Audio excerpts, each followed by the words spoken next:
A new law granting better access to education and work for refugees comes as Kenya plans to close two of the region's largest refugee camps. Promising innovation emerged from the latest hackathon in Nigeria.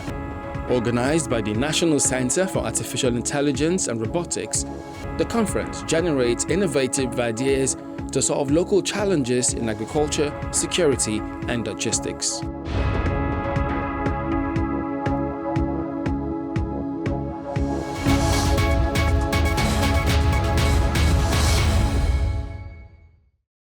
Hello and thanks for tuning into the show that goes around the continent to bring you stories near and far.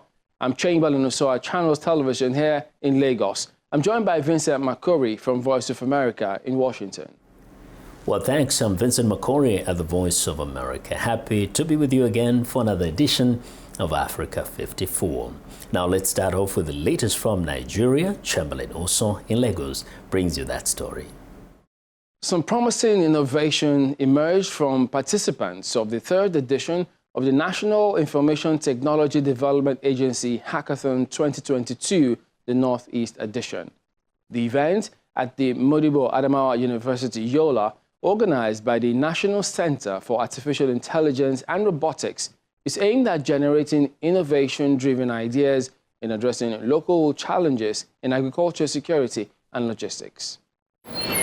Since its inception, the hackathon, which is an event where a large number of people meet to engage in collaborative computer programming, has stimulated innovative ideas to facilitate solutions for industries. In order to transport those. This is the third edition of the hackathon, organized by the National Information Technology Development Agency, NITSDA.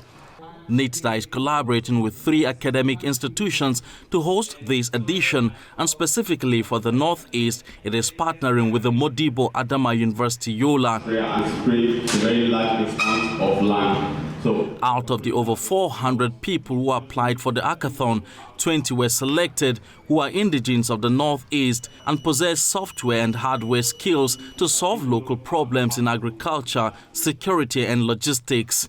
As an event that will strengthen the technological entrepreneurship. The senior manager at NITSDA explains the significance of the exercise, just as the head of ICT Modibo Adamawa University, Yola, stresses the need for more collaborations between the academia and ICT industry. I'm delighted to see that we have been able to create a platform where our youth can leverage on the academic research ecosystem to solve national challenges in less than 72 hours using technology. Most of our researches, instead of it laying in the laboratory or laying in the store, can now be converted into products that can be marketed. The Dean, Faculty of Environmental Science of the Modibo Adamawa University, applauds the cooperation between the institutions in providing the opportunity for participants to be self-employed. We are always open to NITSDA programs and intervention. We really appreciate and look forward to more fruitful relationship with NITSDA. A major part of the event is the presentation of checks to the winners of the hackathon. We did a prototype. After doing a prototype, we do something. We presented at the Mautech 2021 convocation, and today we have come up with something tangible that is really marketable and is really relevant to the local farmers. This competition provides young Nigerians with a platform for their ideas to be polished and supported by NITSDA to enable them participate in international events and get funding for their innovations.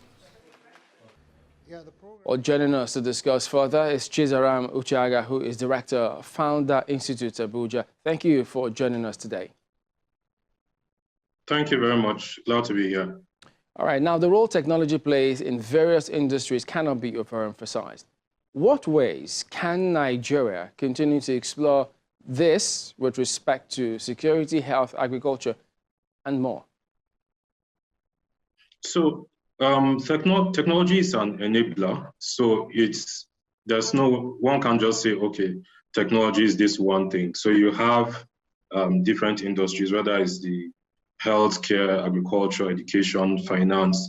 technology helps drive those things, and it helps makes it more efficient, creates less waste, and helps generate more income.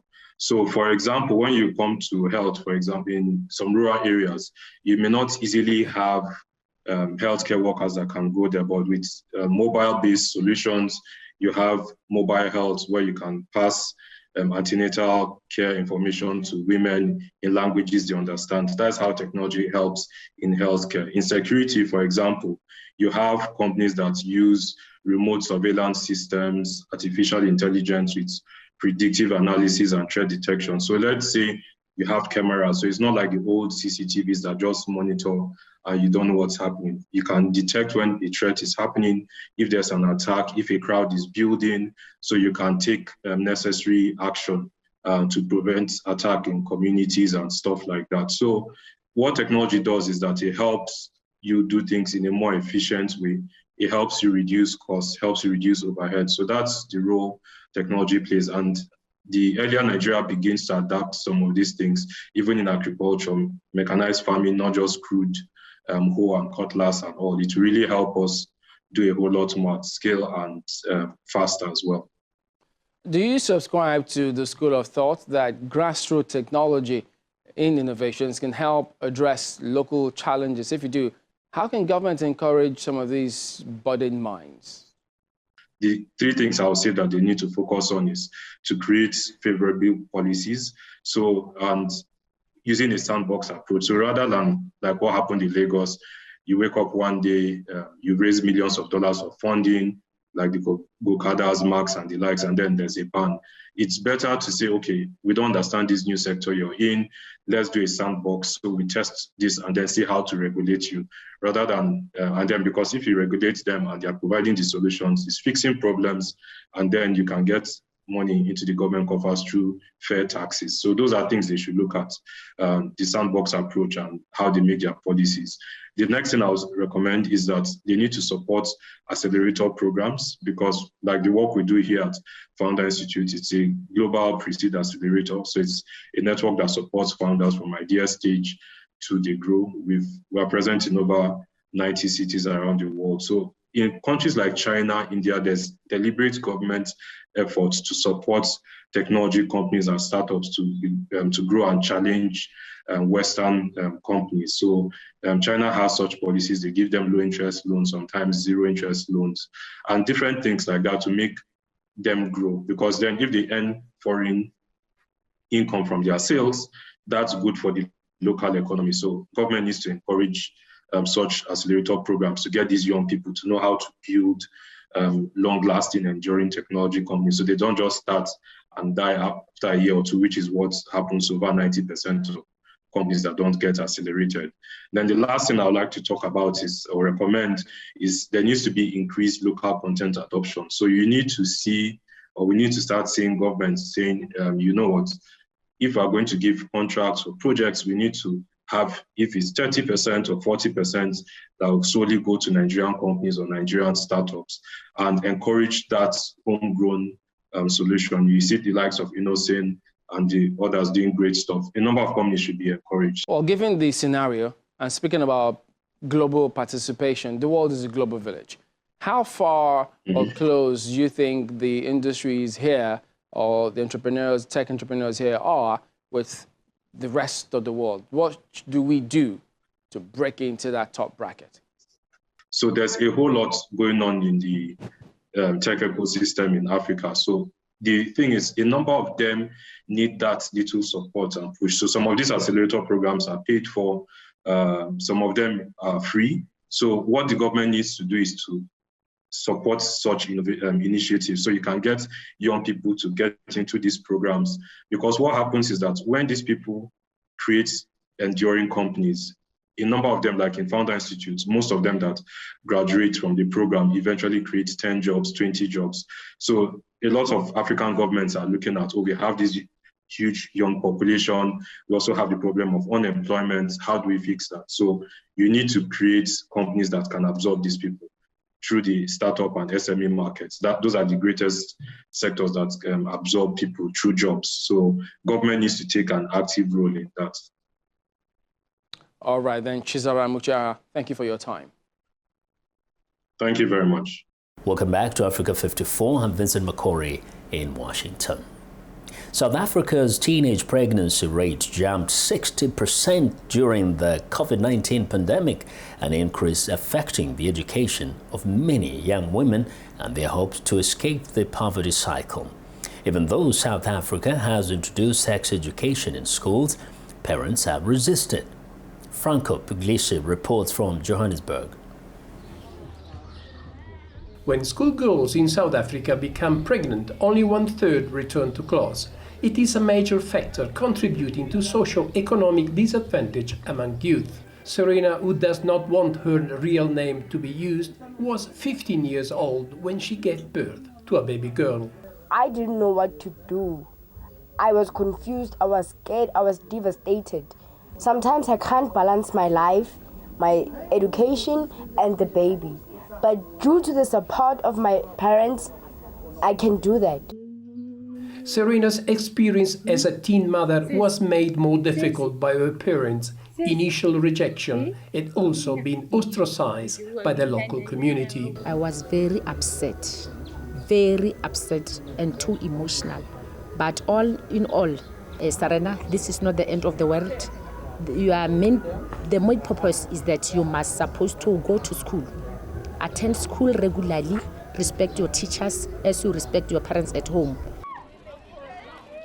The education system should put a priority on sex education, says Eddie Kekana, a primary school principal in Johannesburg. My school is situated in an informal settlement where there are serious socio-economic factors leading to the high rate of teenage pregnancy. COVID-19 also exacerbated the situation. We should actually start collaborating and then take responsibility, educating our young people about this particular kind of a problem. But implementing sex education programs was abandoned in the face of resistance by many parents, says the head of a South African Teachers Union. When it was supposed to be introduced as sexuality education, the community started making a lot of arguments against and arguments for, so it had to be stopped, and therefore the training did not take place. The communities were not happy with that, and we are seeing the consequences of not having sexuality education is the high rate of teenage pregnancy. While communities and parents opposed introducing sex education in schools, some parents, like Serena's mother, supported the programs. It depends of what kind of parents we are, but naturally I must be free with my daughters to speak about sex. They must know all things about sex. Even at school, no problem. We don't have any problem about that.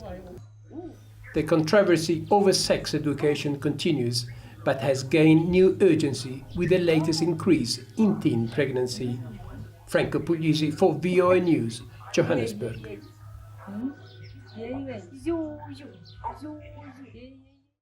A bicycle community delivery platform, Errand360, is using bicycles for quick and short errands within mapped-out communities. Users can access the services via their mobile app, and the riders make the deliveries within the stipulated time. When you think logistics in Nigeria, what mostly comes to mind is either a motorcycle or a four-wheeled vehicle. But that's not the case with this startup seeking to change the narrative. Errand360 is leveraging bicycles for its delivery service. We've identified 3 major issues affecting delivery service in Nigeria and Africa as a whole, and these problems are centered around delay in delivery time.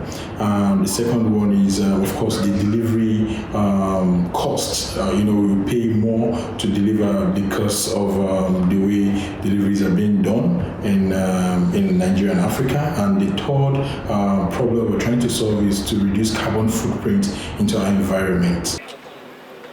As a bicycle community delivery platform, the aim is to serve users with demand for quick and short errands within their communities and on-demand delivery services. We are eco-friendly, we don't consume fuels, which means the cost of delivery is lower Bicycles are a lot more effective because of the advantages they have. Not like it's faster than the regular bikes, no.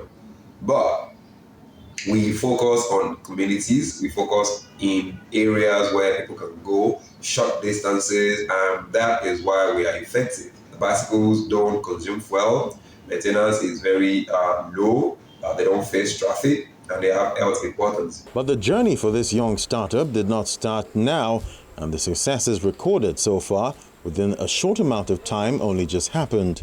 We didn't start with a bicycle delivery service.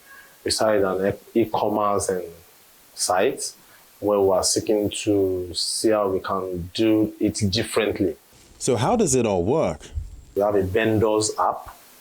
That is what we use for our business. Then we have the riders app where our riders will log on and then we will onboard them, we enroll them. They'll be online every time. Then the vendors actually have to log on to our app as well. And when they are signed on the app, anytime they have a delivery to do, they put it on their app, and then a rider that is close by picks it up automatically on the rider's app. So we saw that, okay, we're not doing what we wanted to do, then we needed to do a bigger version.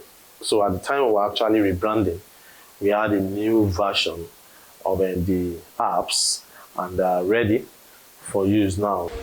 By using bicycles to deliver goods, Errand 360 is providing affordable deliveries and short errands for people in a community in a sustainable way. It's time now for a short break, and as we do, we remind you to visit our website, channelstv.com, for news and programming around the clock. You can also find us at youtube.com/channelsweb. Still to come, to the locals who love her, she is known as Gogo. At 127 years old, Johanna Mazibuko, a cherished elder of Matulana, South Africa, has a lot to celebrate. Back to Africa54, I'm Vincent Makori in Washington. In Kenya, refugees and their supporters have welcomed a new law that gives the country's 500,000 refugees better access to education and work. But the law comes as Kenya plans by July to close two of the region's largest refugee camps that are home to more than 400,000 people who fled conflict in Somalia and South Sudan. Brenda Malinya reports from Nairobi. Willie Rwari, a refugee from Burundi, has been in Kenya for the last 7 years without a regular source of income. He holds a diploma in mechanical training from Burundi and an additional one from Kenya. Yet, he has been unable to find steady employment in the country's capital, Nairobi. We take up whichever jobs we get, even construction site jobs, because we don't have the required papers to get jobs we are qualified for. We can't get the Certificate of Good Conduct papers, the National Hospital Insurance, the Kenya Revenue Authority PINs, the National Social Security Fund papers. And to get any job here, you must have that. We can't even get business permits using our refugee IDs. Rwari's hopes of getting a decent job now lies with the speedy implementation of the new Refugees Act that Kenyan President Uhuru Kenyatta recently signed into law. The law paves the way for refugees to integrate into the Kenyan economy and social life. Victor Odero of the International Rescue Committee says the new law is a bright spot in the quest for empowering refugees. There was no obligation, certainly in law, for the state to facilitate the issuance of legal documentation through which then refugees would be able to get economic and social development. Basically, to become self-reliant. That ability for refugees to participate in the local life has also been welcomed by the United Nations, which says it will make the refugees feel valued and dignified in their new homes. Integration for refugees is critical.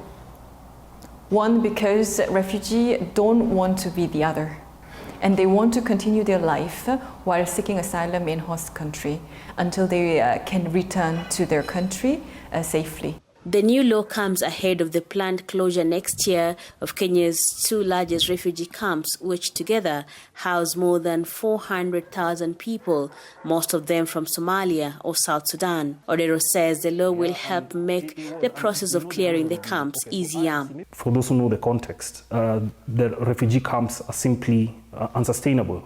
I think this is something that people agree on across the board. So the question has been, where or can we have a legal framework that gives sufficient anchorage to durable solutions?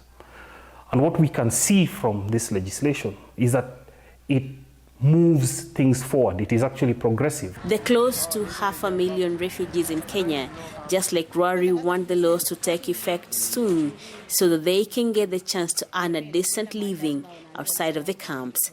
Brenda Molinya for VOA News, Nairobi.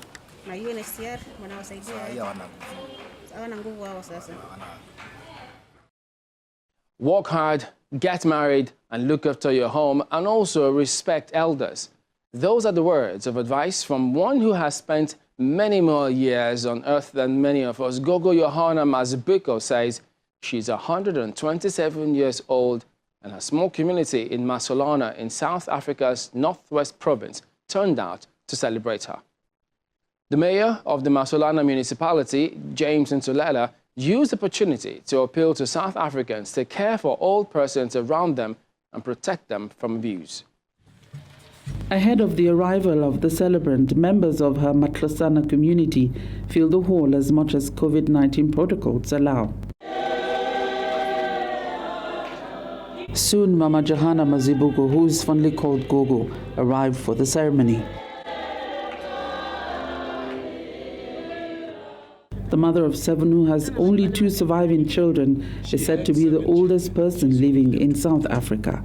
There is no birth certificate to verify this, but her national identity card bears the date she claims she was born. And if you go by this, she turned 127 years in May 2021.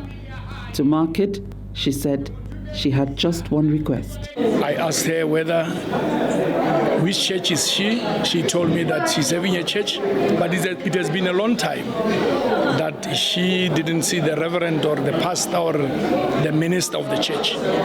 Then she requested that may we please give her a Holy Communion. Gogo Johanna got her wish of the sacrament of the Holy Communion, and the rest of the party got underway.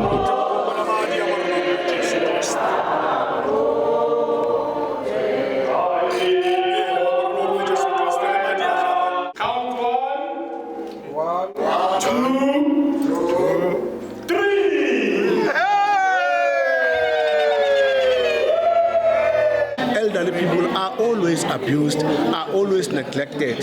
So we want to encourage our South Africans that they must take care of the elderly people.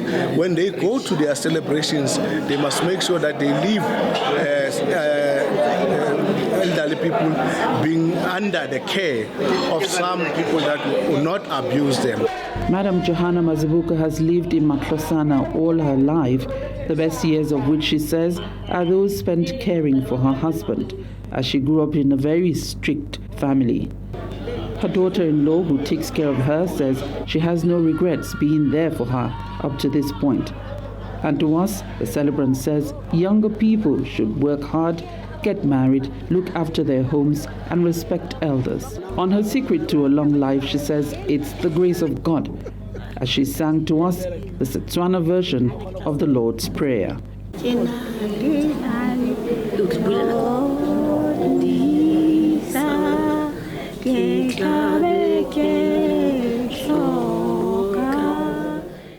From Johannesburg, South Africa, Betty Dibia, Channels Television News. Well, and that's our show for today. You can find all the continent's top news and world news online at voaafrica.com. Check it out. I'm Vincent Makori in Washington. Channels Television has our last word from Lagos. We look forward to bringing you another show next week. Don't forget, channelstv.com is your source for news and other programming. I'm Chamberlain Uso. Thank you for watching. Goodbye.